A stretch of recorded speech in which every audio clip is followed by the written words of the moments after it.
NEC 430.33 mandates overcurrent protection for motors with a full load current rating exceeding 1 amp when operating at voltages above 120 volts. This requirement isn't solely based on continuous operation. An air compressor, despite not running continuously, can still encounter overload conditions. These conditions can arise from several factors. Firstly, jamming can occur. If the air compressor mechanism stalls, the motor will draw excessive current in an attempt to overcome the obstruction. Secondly, excessive pressure build-up within the tank is a potential hazard. If the pressure surpasses the designed limit, the motor might struggle to maintain operation, leading to overheating. Thirdly, low voltage situations can also induce overloads. When the voltage supply drops, the motor compensates by drawing more current to maintain its speed and output, increasing the risk of overheating. Without a thermal overload relay, the motor lacks the necessary protection against these overload scenarios. Consequently, the motor could overheat and potentially fail, leading to a fire hazard. Therefore, installing an overload relay is crucial, even if the air compressor doesn't operate continuously, to ensure compliance with NEC 430.33 and to safeguard against potential hazards. The overload relay monitors the motor's current and trips the circuit if an overcurrent condition is detected, preventing damage to the motor and minimizing the risk of fire. It is important to select an overload relay that is properly sized for the motor's full load amps and service factor. In addition to NEC 430.33, there are other sections of the National Electrical Code that may be applicable to the installation of an air compressor motor. For example, NEC 430.52 covers the requirements for motor branch circuit protection. This section specifies the maximum size of the overcurrent device, such as the circuit breaker or fuse, that is used to protect the motor branch circuit. The size of the overcurrent device is based on the motor's full load amps and the type of motor. NEC 430.22 covers the requirements for motor feeder conductors. This section specifies the minimum size of the conductors that are used to supply power to the motor. The size of the conductors is based on the motor's full load amps and the distance from the power source to the motor.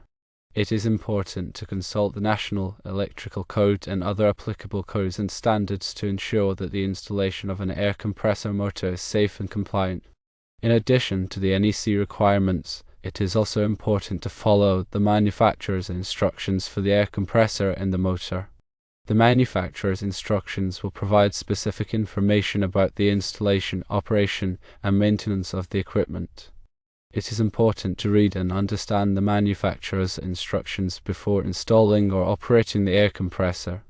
When selecting an overload relay, it is important to consider the motor's full load amps, service factor, and ambient temperature. The overload relay should be sized to trip at a current that is slightly above the motor's full load amps. The service factor is a measure of the motor's ability to handle overloads. Motors with a high service factor can handle greater overloads without tripping the overload relay. The ambient temperature is the temperature of the air surrounding the motor. Overload relays are typically rated for a specific ambient temperature range. It is important to select an overload relay that is rated for the ambient temperature in which the motor will be operating. When installing an overload relay, it is important to follow the manufacturer's instructions. The overload relay should be mounted in a location where it is easily accessible for testing and maintenance. The overload relay should be wired correctly to the motor and the control circuit. After the overload relay is installed, it should be tested to ensure that it is operating correctly. The overload relay can be tested by applying an overcurrent to the motor and verifying that the overload relay trips. The overload relay should be periodically inspected and maintained to ensure that it is operating correctly. The contacts of the overload relay should be cleaned and tightened as needed. The overload relay should be replaced if it is damaged or not operating correctly. By following these guidelines, you can ensure that your air compressor motor is properly protected from overloads. This will help to prevent damage to the motor and reduce the risk of fire. Proper motor protection involves several key components. Firstly, short circuit protection is necessary. This protects against high-magnitude fault currents, typically using fuses or circuit breakers sized according to the motor's full load amps and code requirements. Secondly, overload protection safeguards the motor from sustained overcurrents that can cause overheating and damage. Overload relays, either thermal or electronic, are used for this purpose. Thirdly, undervoltage protection prevents the motor from automatically restarting after a power outage, which could damage equipment or injure personnel. This is often implemented with a magnetic motor starter that requires a maintained control voltage. Fourthly, ground fault protection detects current leakage to ground, indicating insulation failure. Ground fault circuit interrupters or ground fault relays can be used to trip the circuit and prevent electrical shock hazards. Proper sizing of conductors is crucial. The motor feeder conductors must be sized to carry at least 125% of the motor's full load amps, as specified in NEC 430.22. Branch circuit conductors supplying a single motor must also meet this requirement. Additionally, the conductors must be suitable for the voltage and temperature rating of the motor and the environment in which they are installed. Grounding is essential for safety. The motor frame must be properly grounded to provide a path for fault current to return to the source, tripping the overcurrent protective device. Grounding conductors must be sized according to NEC 250 and connected to a suitable grounding electrode system. Control circuit design is also important. The control circuit should be designed to provide safe and reliable operation of the motor. Control circuit components, such as push buttons, switches, and relays must be rated for the voltage and current of the control circuit. The control circuit should also include appropriate safety interlocks to prevent accidental starting or operation of the motor. Motor starters are used to safely start and stop motors and to provide overload protection. There are several types of motor starters, including across-the-line starters, reduced voltage starters, and solid-state starters. The type of motor starter used depends on the size and type of motor and the application. Regular maintenance is key to ensuring long motor life. Regularly inspect motors for signs of wear and tear, such as cracked insulation, loose connections, and excessive vibration. Lubricate motor bearings as needed, following the manufacturer's recommendations. Clean the motor regularly to remove dirt and debris that can cause overheating. Test the motor insulation resistance periodically to check for insulation breakdown. When troubleshooting motor problems, start by checking the power supplied to the motor. Verify that the voltage is correct and that there are no voltage drops. Check the motor connections to ensure that they are tight and secure. Check the motor overload relay to see if it has tripped. If the overload relay has tripped, determine the cause of the overload and correct it before resetting the overload relay. If the motor is not running, check the motor windings for continuity. If the motor windings are open, the motor will need to be replaced. The National Electrical Code, or NEC, is a set of standards for the safe installation of electrical wiring and equipment in the United States. The NEC is updated every 3 years, and it is important to stay up to date on the latest requirements. The NEC covers a wide range of topics, including wiring methods, overcurrent protection, grounding, and motor control. The NEC is used by electrical inspectors to ensure that electrical installations are safe and compliant. In addition to the NEC, there may be other applicable codes and standards, such as state and local electrical codes and industry standards. It is important to consult all applicable codes and standards when installing electrical wiring and equipment. Understanding motor nameplate information is crucial for proper selection and application. The nameplate provides essential data about the motor's characteristics and operating parameters. Horsepower indicates the motor's mechanical output power. Voltage specifies the rated voltage for which the motor is designed. Amps represent the full load current the motor draws at rated voltage and horsepower. Hertz indicates the frequency of the AC power supply the motor is designed to operate on. RPM specifies the motor's speed in revolutions per minute at rated voltage, frequency, and load. Service factor indicates the allowable overload capacity of the motor. A service factor of 1. 0 means the motor should not be operated continuously at load exceeding its rated horsepower. a service factor greater than 1. 0 indicates the motor can handle occasional overloads. Insulation class specifies the maximum operating temperature of the motor's insulation. Common insulation classes include A, B, F, and H, with higher classes indicating higher temperature ratings. NEMA design letter indicates the motor's torque and current characteristics. Different design letters are suitable for different applications. Enclosure type describes the motor's protection against environmental factors such as dust, moisture, and chemicals. Common enclosure types include open drip proof, totally enclosed, fan cooled, and explosion proof. Code letter indicates the motor's locked rotor current, which is the current drawn when the motor is initially started. This information is used to select the appropriate overcurrent protection device. Frame size is a standardized dimension that indicates the motor's physical size and mounting dimensions. This information is used to ensure the motor can be properly mounted and connected to the driven equipment. Additionally, it is crucial to consider the ambient temperature rating of the motor, as this specifies the maximum ambient temperature in which the motor can operate without exceeding its insulation temperature limit. Always consult the motor nameplate and manufacturer specifications for detailed information about the motor's characteristics and operating requirements. Air compressors, like many motor-driven devices, present unique electrical considerations. Firstly, the intermittent duty cycle of air compressors means the motor starts and stops frequently, placing additional stress on the motor and electrical system. Secondly, the load on the motor varies significantly depending on the air pressure in the tank. When the tank is empty, the motor operates under a heavy load, and when the tank is full, the motor may idle or shut off completely.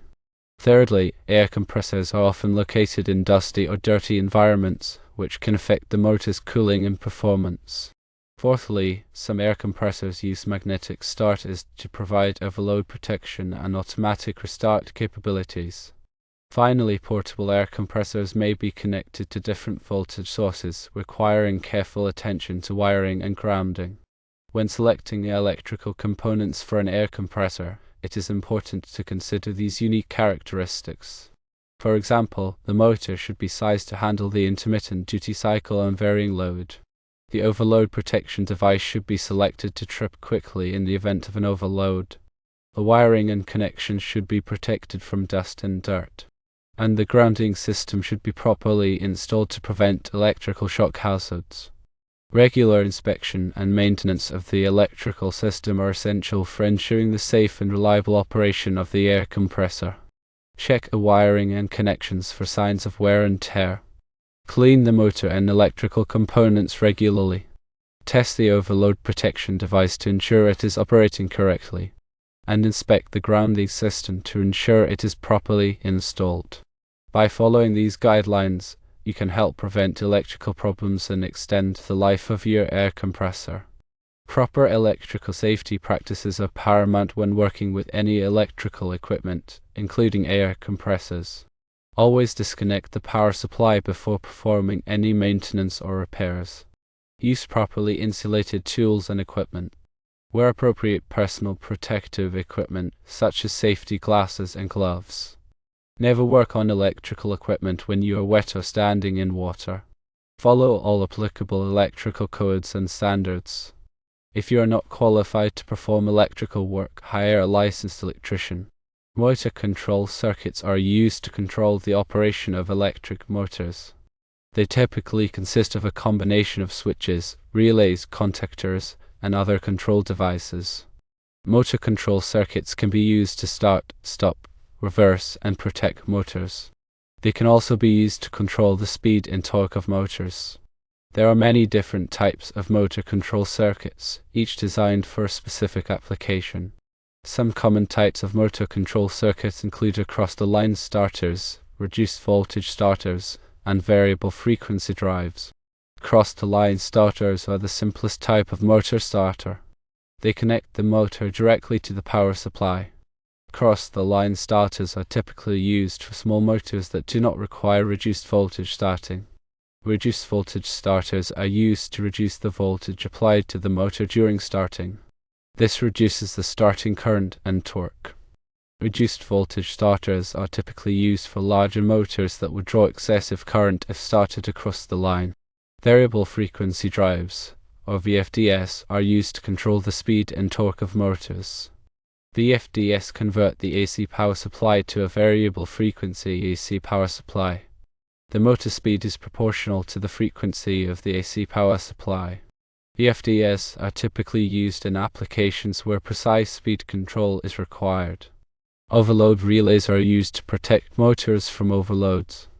Overloads occur when a motor is subjected to excessive current for an extended period of time. Overloads can cause the motor to overheat and fail. Overload relays typically consist of a thermal element that is heated by the motor current. When the thermal element reaches a certain temperature, it trips a switch that disconnects the motor from the power supply. Overload relays are typically sized to trip at 125% of the motor's full load amps. Short circuit protection is used to protect motors from short circuits. Short circuits occur when there is a direct connection between two conductors in the motor circuit. Short circuits can cause very high currents to flow, which can damage the motor and other electrical equipment. Short circuit protection is typically provided by fuses or circuit breakers. Fuses and circuit breakers are designed to interrupt the flow of current in the event of a short circuit. They are typically sized to trip at 300 to 600% of the motor's full load amps. Ground fault protection is used to protect people from electrical shock. Ground faults occur when there is a connection between a conductor and ground. Ground faults can cause current to flow through the ground, which can be dangerous to people who come into contact with the ground. Ground fault protection is typically provided by ground fault circuit interrupters, or GFCIs. GFCIs are designed to detect ground faults and interrupt the flow of current to the circuit. GFCIs are typically required in areas where there is a high risk of electrical shock, such as bathrooms and kitchens. Electrical safety is paramount when working with any electrical equipment. Always disconnect the power supply before working on electrical equipment. Use insulated tools and equipment. Wear appropriate personal protective equipment, such as safety glasses and gloves. Never work on electrical equipment when you are wet or standing in water. Follow all applicable electrical codes and standards. If you are not qualified to perform electrical work, hire a licensed electrician. Motor enclosures provide protection for motors from the environment. There are many different types of motor enclosures, each designed for a specific environment. Some common types of motor enclosures include open drip-proof, totally enclosed fan-cooled, and explosion-proof. Open drip-proof enclosures are designed to protect the motor from falling objects and drippy liquids. They are typically used in dry, clean environments. Totally enclosed fan-cooled enclosures are designed to protect the motor from dust, dirt, and moisture. They are typically used in harsh environments. Explosion-proof enclosures are designed to contain an explosion within the enclosure. They are typically used in hazardous locations where there is a risk of explosion. The selection of a motor enclosure depends on the environment in which the motor will be used. It is important to select an enclosure that will provide adequate protection for the motor. Motor bearings support the rotating parts of the motor. There are two main types of motor bearings: ball bearings and sleeve bearings. Ball bearings are typically used in high-speed motors. They are more efficient than sleeve bearings, but they are also more expensive. Sleeve bearings are typically used in low-speed motors. They are less efficient than ball bearings, but they are also less expensive. Motor bearings must be lubricated to prevent wear and tear. The type of lubricant used depends on the type of bearing and the operating conditions. It is important to follow the manufacturer's recommendations for lubrication. Motor maintenance is essential for ensuring the long life and reliable operation of motors. Regular maintenance should include cleaning the motor, lubricating the bearings, and inspecting the wiring and connections. It is also important to check the motor's operating voltage and current to ensure that it is operating within its specifications. Proper motor selection is crucial for ensuring the efficient and reliable operation of a motor-driven system. The motor must be sized correctly for the load, and it must be compatible with the power supply. It is also important to consider the motor's operating environment when selecting a motor. Motor starting methods can impact the electrical system and motor life. Across the line starting, while simple, draws high in-rush current that can cause voltage dips. Reduced voltage starting methods like auto-transformer or part-winding starters mitigate this issue by limiting the initial current surge. Variable frequency drives offer the most controlled starting and speed control, but at a higher cost. The choice depends on the application's sensitivity to voltage fluctuations and the need for speed control.